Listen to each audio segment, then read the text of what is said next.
అవసరం ఉంది. మానవత్వం లేనటువంటి మనుషుల మీద మనం యుద్ధం చేయాలి.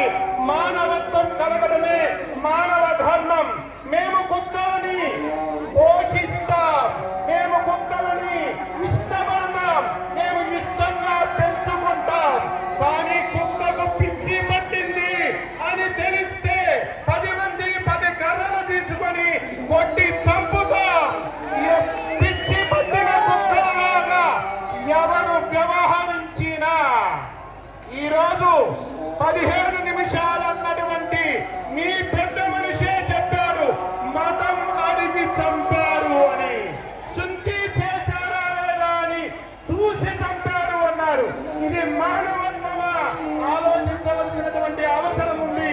మీలో మానవత్వం ఉన్న వాళ్ళు ఎవరైనా మిగిలి ఉంటే ఈ మానవత్వాన్ని కాపాడడం కోసం, ఈ దాష్టికాన్ని గ్రహించడం కోసం ఈ దాష్టికం మీద అందరం కలిసి యుద్ధం